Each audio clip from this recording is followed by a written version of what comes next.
Hello, welcome to getting the most out of Twinmotion's latest features. Twinmotion is a powerful real-time tool that's used across different industries. It helps anyone from architects, urban planners, designers across automotive, fashion, produce high-quality images, 360 panos, animations, and interactive presentations. My name is Simon Blakeney. I'm a technical account manager at Epic Games, and the primary part of my role is to help our customers with the technical adoption of the Epic ecosystem.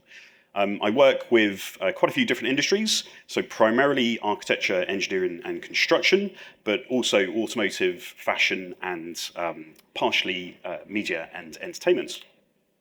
So starting off just with a couple of questions. How many people, and I can't really see anyone, so this will be fun. How many people in the room currently use Twinmotion? I think that's maybe a handful, half? Yeah, half, okay. And how many of you that use Twinmotion are using that for architectural visualizations? So I think maybe 2%. Okay, quite a low number there. Just a quick note, all of the renders in this presentation have been created with the latest version, 2024.1. So for those of you that are starting your journey with Twinmotion, we have starting templates when you download the software.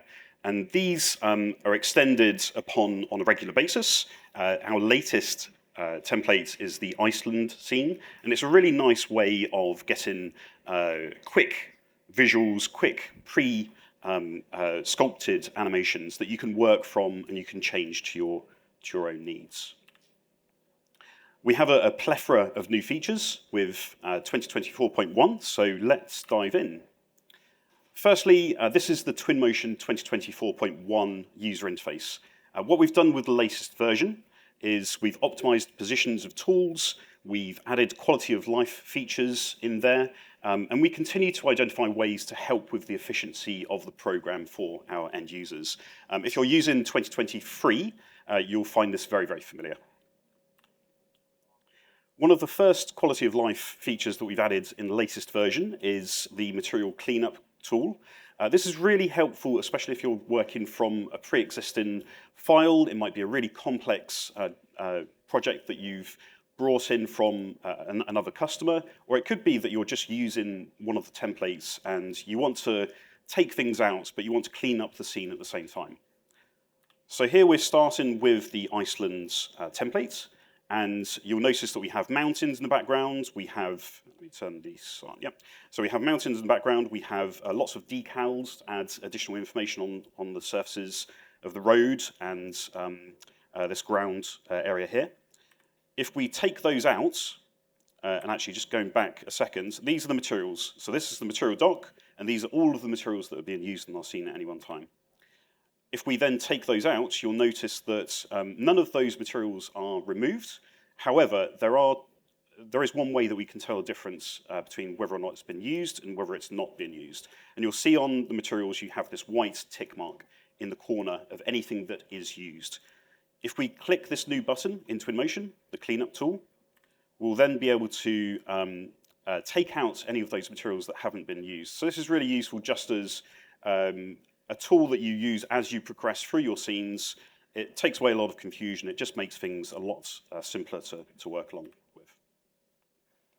In 2024.1, we've also added the ability to assign ambient occlusion, texture inputs onto materials. So here you can see a before and after comparison without the ambient occlusion texture inputs. We don't have that localized shadow definition that you can get from other packages. So now we can apply this on, we can get those really finer details. If you're familiar with packages such as Adobe Substance Painter, 3D Studio Max, Maya, then you can save out the ambient occlusion passes, and you can now take advantage of those in Twinmotion.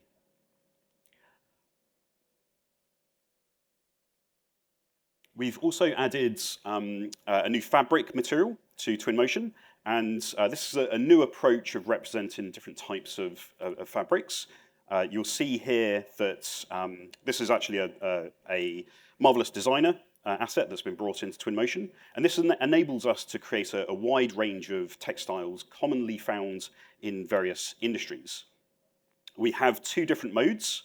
So here we have a standard mode and a thin mode, and we have some additional parameters that we can play around with, including the fuzziness of the material, the tint mask, which actually isn't represented here, but that allows you to add patterns as a mask onto your fabrics. We have translucency settings, and we have thickness settings. The shader is also compliant with native Twinmotion materials, Megascan surfaces, and also Adobe Substance materials. A lot of people, they overlook the fact that you can import Substance materials, and then you can have the exposed parameters controllable in Twinmotion. So it's a really powerful combination when you start to use those libraries.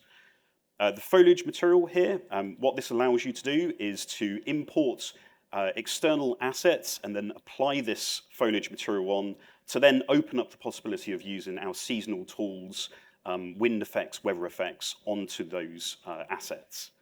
And if I go to the next page, you can see the controls there. We have these overrides. We can just force it to a particular season. We can change the colors as they progress through those seasonal controls. We have translucency settings and also backface fades. So the back of a leaf, for instance, you might want to have as a lighter shade to the front face. We've just released a tutorial on YouTube, and what this does is it shows you how to import the high-resolution Megascan trees that we have on the Unreal Engine marketplace into Twinmotion.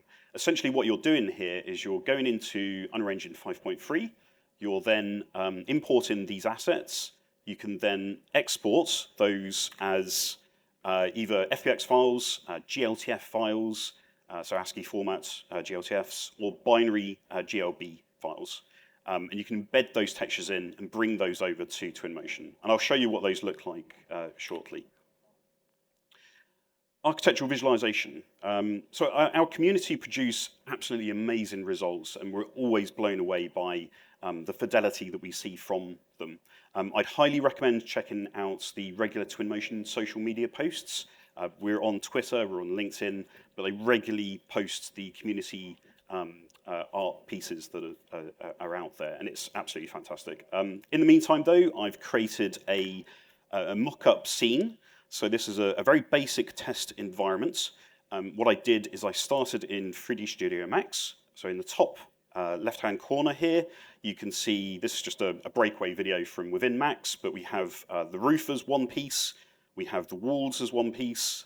That's not necessarily the most efficient way, but I just want to show you how simple this can be. The floors are separated by room, and the windows there are literally just boxes. There's nothing complex about those at all. In the top right-hand corner, we have Twinmotion assets. So this is the library assets that come with Twinmotion. There's lots that are built in place. There's no Sketchfab models, in this scene. However, you do have access to up to 700,000 of them through the Sketchfab connector. I've also exported some assets from the Hillside sample. This is just furniture information, and also included some Megascan trees in there for good measure. Just a note, and unfortunately there's no time to really go deep into this, but we do have lots of software plugins for Twinmotion. It's more specifically for Datasmith, so you can bring in Datasmith files to Unreal Engine and Twinmotion. But essentially, if you're using a package like 3D Studio Max, you're using Revit, Navisworks, Rhino, there's various connectors that we have through this web QR code here, where you can streamline that solution into our software. So onto the mock-up scene. I'm just going to go through a few shots of what I've quickly created from that 3D Studio Max outline and those assets, and just explain some of the features that go in here. Again, the community creates some fantastic results, so this isn't necessarily representing how far you can go. So here we've got weather effects in play. That's literally just a slider in the user interface that we can change. On the window, you can see that because we've got the weather effects in play, we have raindrops that are dynamically positioned on these objects.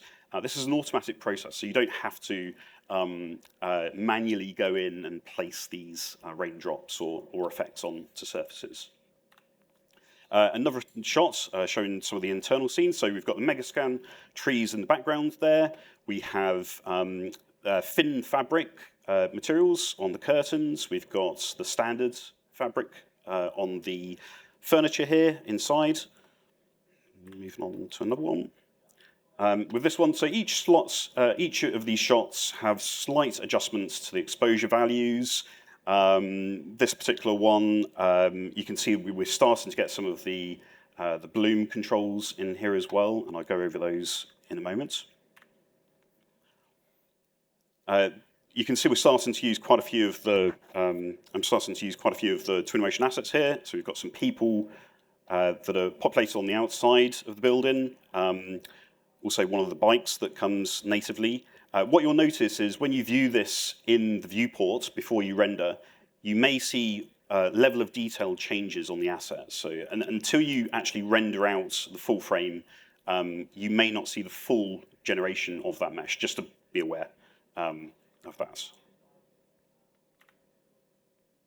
On this particular shot, I've got some water effects. When you were using the path tracer in Twinmotion, one trick that you can deploy is to use a glass texture above the water shader.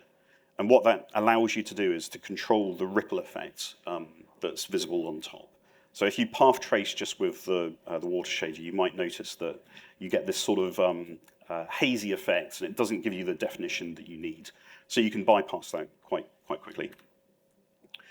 It's also very nice to use extreme depth of field settings that Twinmotion is really very capable of allowing you to do. It's literally a one-click process, and you can start to navigate around your scenes and click the focal button to bring different parts of your scene into focus much easier than Unreal Engine, actually. It's a bit more fiddly in UE. This particular shot, we can see the people in high definition there. For the background effects, all I've done is added some Quixel assets from the library built into Twinmotion. Just a case of dragging and dropping those in. The trees are duplicated and rotated and scaled a little bit. So we don't have to go to extremes. We don't have to have 50 different variations of trees if we don't want to. Just a couple of other shots here. So top-down shots, an internal shot that shows a little bit more of the dirt patterns that we have now with lens flares in Twinmotion, and another depth of field shot, and a night shot. So whenever you're working with night shots, one easy trick is just to lower the HDRI intensity to 0. And just make sure you have some light sources in the scene or some emissive materials, and you can get some really fantastic effects with the path tracer. So in summary, here are a few shots, some additional shots here. We've got some wider angles of the water effects as well.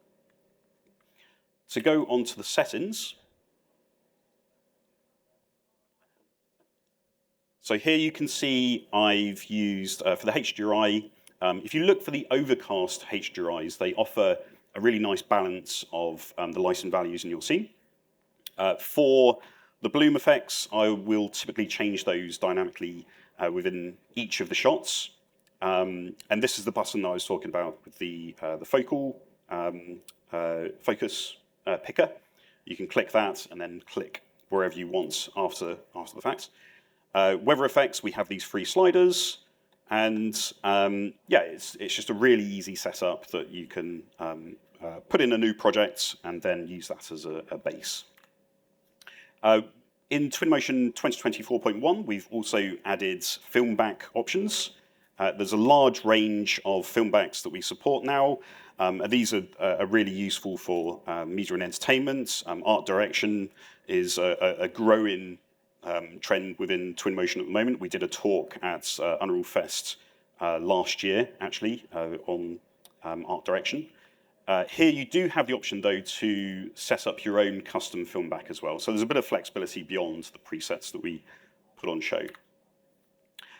Bloom controls.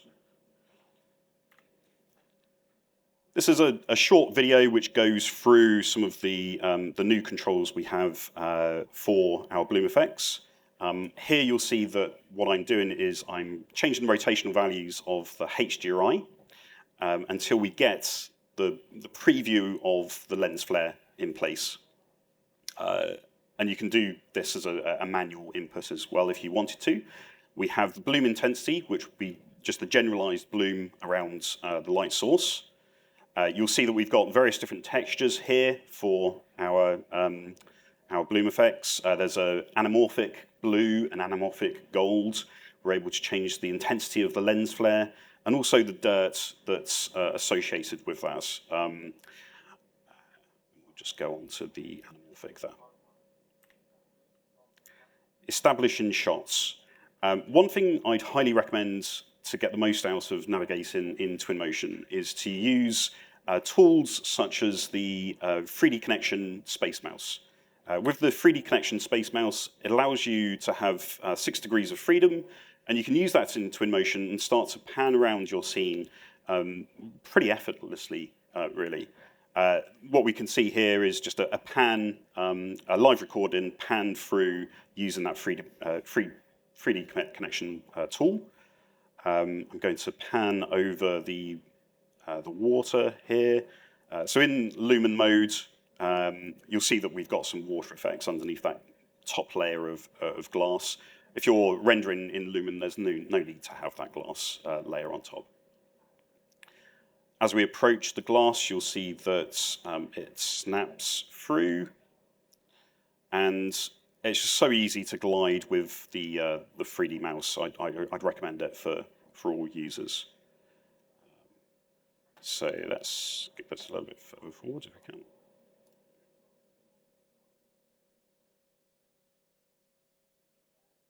Nope.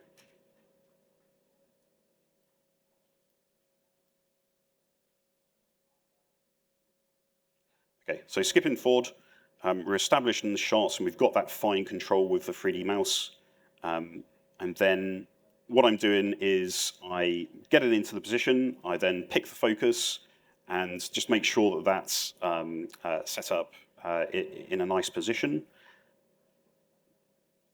And changing the bloom and flare effects slightly. So let's move that forwards again. And then what I would typically do is go to the Path Tracer tool at the very top, have this in a medium setting so we can get a really quick preview of the end results. And once we're happy with that, we can go up to higher samples. By default, the Path Tracer is, I think it's 1024 for the high values, but I'd recommend going up to at least 3000 samples to get some very nice end effects there. And we have more controls in the render section if you want to go further with that. So skipping forward a little bit further, you'll notice that once we render out the Path Tracer frame, there's a few extra things that we can do after it's rendered, and that includes changing the exposure values. We can change the bloom effects, but we can't change the dirt. That will restart the path traced frame. We can also change things like the color gradients here. There's lots of different effects here that we can overlay on top. We've also got filters. So any of the post-processing filters such as line drawings, monochromatic, 8-bit filters, you can apply those without restarting the frame. Just skipping forwards, we can see a preview of a couple of those.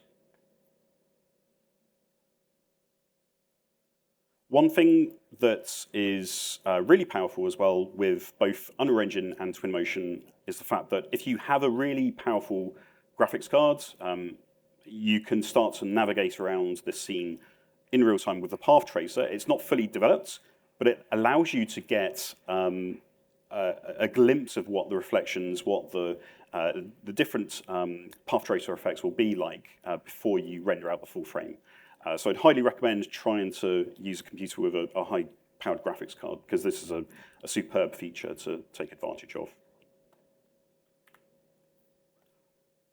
And just a quick tip, so when you're establishing shots, you can start to look at the reflection of objects in scenes. Play around with them. There's so many different opportunities to get very cinematic views from within the editor. The spacing tool. So the spacing tool is something that we've brought into 2024 to allow you to add arrays of objects on splines. And what we can do here is we go to the populate tool, we go to our place section and spacing, and what we can do is drag in different elements from the library to populate along our spline. Here you can see I'm starting to draw that spline out. We don't have to be too accurate at this stage. We can change any of the control points. We can add additional control points with the plus values that you see in between. And then we can start to change various aspects of this as well once the spline is created. Here you'll see that we have a random seed. It's based on the determination of the scattering, so deterministic aspects there. We have the ability to change the tension of the path. We can change the count number. We can randomize the lateral offsets, how far away it goes from that central spline position. And here I'm just trying to find a nice medium with those distributions.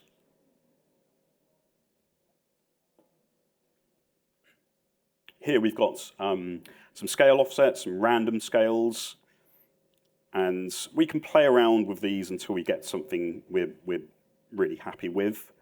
I'd recommend having a random rotation at all times on objects, unless you're doing anything that's architectural like columns. You probably want to keep those the same. You'll notice here that some of these daisies are floating in midair, but we can fix this. If we go back in and use the align tool, this will drop everything down into place. That's super handy. The area tool. Okay, on the area tool, similar to the spacing tool, we can go back to populate, place, area. We can draw out our area inside the room. Here I'm just being careful to quickly include some other surfaces, so we might be able to get some objects onto the chair in the background there.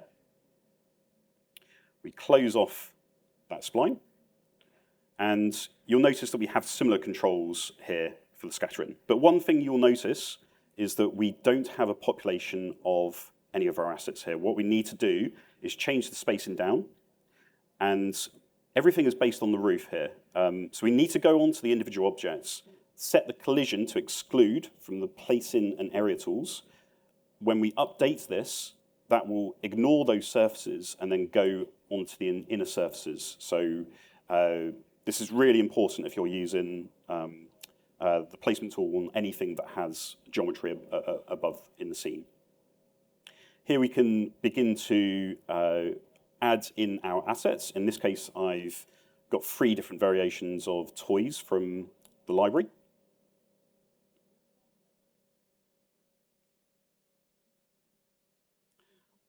And here we can see the manipulation of the control points.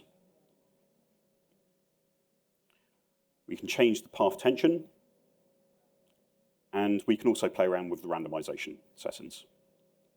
The one thing we can't do at the moment, though, is when you create a selection of objects on the area tool, you can't then separate those out and use the individual assets as placement. So you can't use the gravity tool, for instance, with this just yet.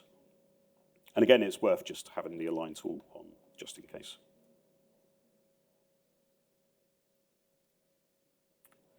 Deterministic animation. What we had in 2023 was a situation where if you would use a character path, an animation path, vehicle path, you would render out your animation and you would not necessarily see the same results as what you would see in the editor. So you couldn't really determine whether or not you would have the car passing in the right position that you would want it to be.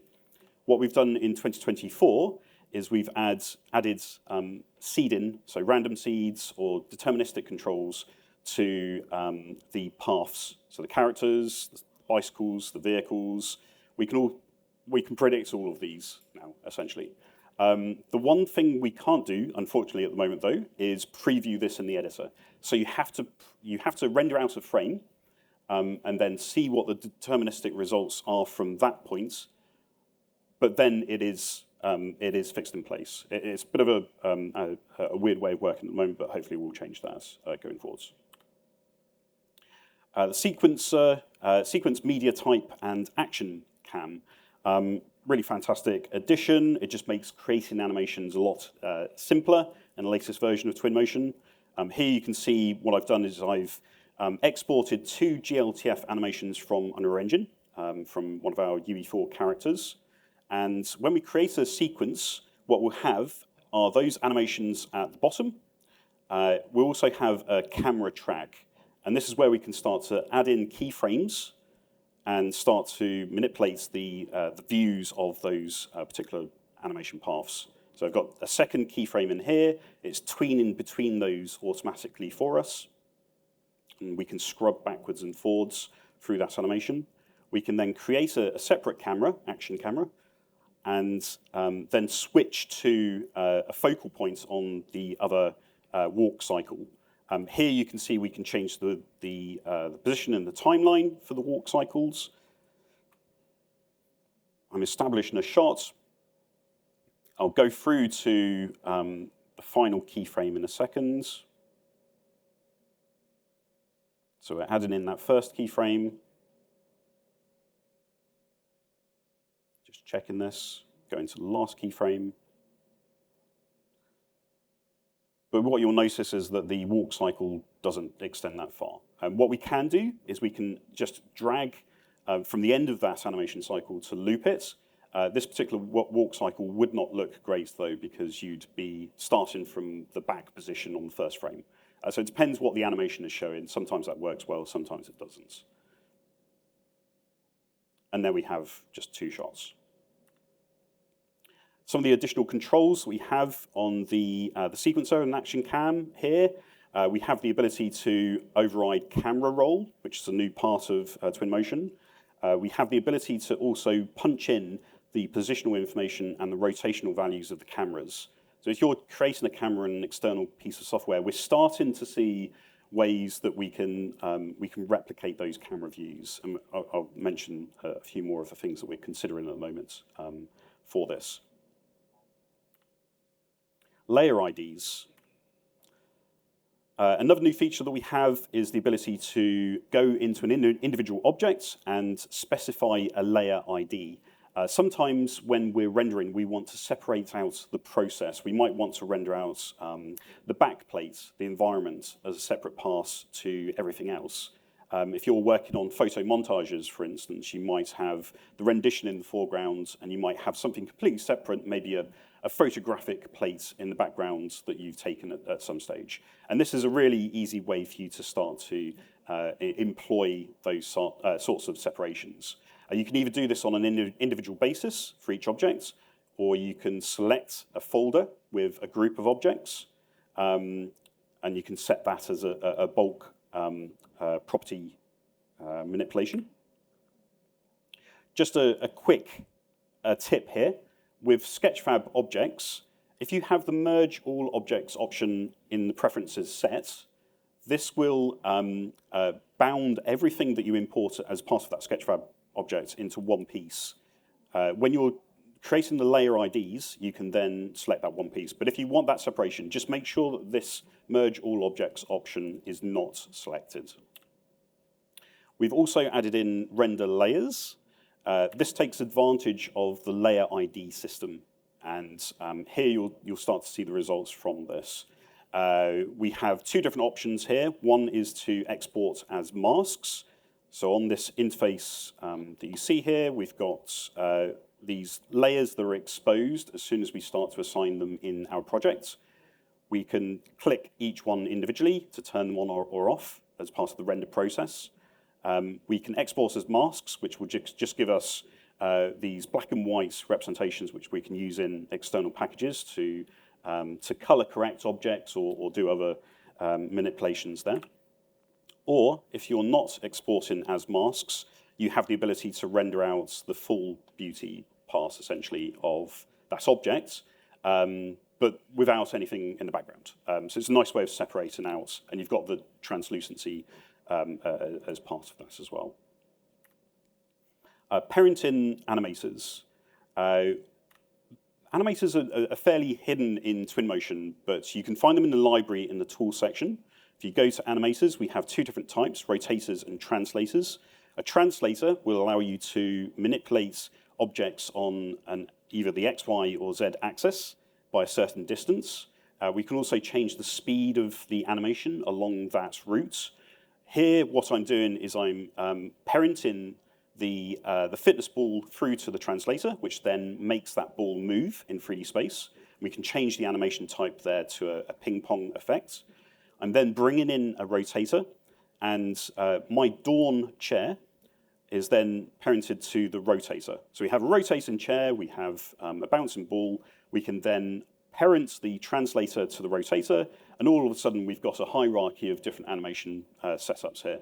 If you imagine trying to apply this to, say, a robotic arm or a Ferris wheel or something that has more sort of inbuilt animations, it's a really nice way of building up that complexity. And we have some default bits and pieces there, like rotating doors, bollards, that you can utilize in your scenes as well. Just another example of how this sort of approach is used. If we import an animation, again, this is just a GLTF export of an animation from Unreal Engine. We can go and back to our tools, to our animators. We can go into rotators. We've got a default children's roundabout. And if we parent that animation to the roundabout, in a second, it will follow the movement there as well. And what I'm doing is I'm just manipulating this around a little bit so we've got the right position now for this character. So give this 2 seconds to finish. And then we can click back on the rotator to preview the animation. Performance improvements. What we've done is we've improved Lumen and Path Tracer, both in Unreal Engine and Twinmotion. Twinmotion is essentially built from Unreal Engine, so any benefits that we get from Unreal Engine, we can potentially take advantage of that with the Twinmotion side as well. On this particular animation, this is one of our templates. I was getting around a 5% increase in speed there. So yeah, it's great to see that we've got some of the hidden benefits of the UE performance improvements there as well. Just a quick tip on the path tracer side of things. When you're previewing a path traced frame in Twinmotion, you need to have it active as a window on a Windows machine. If you start to check your email somewhere else and you're not clicked on the path tracer frame as it's rendering, it will stop, it will halt. You have to go back, make it active, and that will continue the process. When you're exporting your images, though, this is a different situation. You can just run that in the background with other tasks. It's not a problem. Another quick tip is that you can change the sky dome resolution in the settings. You can change this to a high setting for exports. You can change it to a low setting for the viewports and get some performance improvements there. A hidden shortcut is the G key. This will just hide all of the helpers that we have in the scene. Autosave. This isn't on by default. You need to turn this on if you want to take advantage of it. Just be wary that sometimes if you change that number to 10, you're going to need a lot of disk space to account for that. So be very, very careful. Also, just make sure that you've got the units set up correctly in your scene when you start. Resyncing animations. One thing that you need to bear in mind at the moment is when you import an animation into Twinmotion, it's actually referenced as an external asset. So if you share that file then with somebody else, what you'll need to do is go back into the animation settings, the import settings, and just resync and make sure that you're pointing to the right direction for that. Because of this, we don't support animations on the Twinmotion cloud side either. Twinmotion to Unreal Engine. This is, again, just one of the default scenes in Twinmotion. We've opened this up, and what we're able to do is we're able to export this over to Unreal Engine. There's a few simple steps to do this. Firstly, in step number 1, we're going to the Export to Datasmith file section. And let me just zoom in, actually, on these bits here. So we're exporting as an optimized file. We're then specifying where we want to export this to. Just bear in mind with the latest version, you do have to target an existing Unreal Engine project. It will ask you to choose the folder for the root directory of your UE project. Otherwise, you will get an error. And this is the error that you will get if you haven't done that. We can then export that through. You'll then get some additional folders in your Unreal Engine project, and we have the Datasmith file, which is populated in the UE root directory, UE project root directory. There's then 2 ways to bring that into your UE project. We can either go through something called Datasmith Data Prep, where you're able to automatically replace materials, objects. You can do lots of automatic processes on top of your import files. Or you can just do a straight import of that Datasmith file. The end result of this is that we have our Twinmotion scene in Unreal Engine, and then that opens up all sorts of possibilities for us. It means that we can start to develop configurators in Unreal Engine. It means we can add this to our games. It means that we can create digital twins. And if you look at the talk that's immediately after this one in this room, there's a fantastic example of a digital twin on show there. And we have the cameras as well that those are brought into. You'll notice that the lighting is different. We just need to change that when we import. So going further in Unreal Engine, there's all sorts of capabilities that we can start to look at here. Many of our architectural engineering and construction customers will build configurators, public consultation tools, ArcViz simulations, engineering tools, planning, real estate calculators, collaborative multiplayer experiences. The list goes on and on. So I'd really highly recommend exploring this route from Twinmotion to Unreal Engine and just seeing what the play is for the Epic ecosystem there. Beyond the single package. So beyond 2024.1, we have our Twinmotion public roadmap. I'd recommend clicking on this, seeing what's upcoming. There's all sorts of features on the way, projector lights, third-person perspective characters, automatic LOD generation, clear coat, parallax windows, tire materials, triplanar textures, really a large array that will hopefully improve everyone's experience tenfold going forwards as well.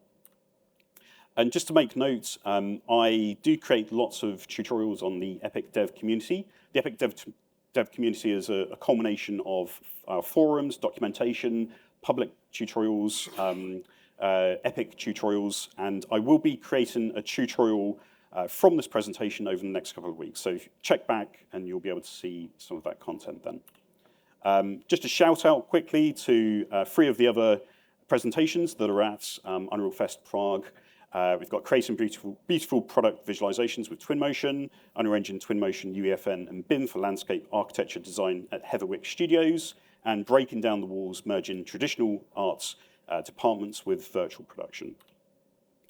Also, for those of you that are interested in knowing more, please join us outside at the Twinmotion booth. We're happy to go through any of these samples, any of these tools, anything we've missed, please do ask. And I thank you very much for your time and would like to open up for questions and answers.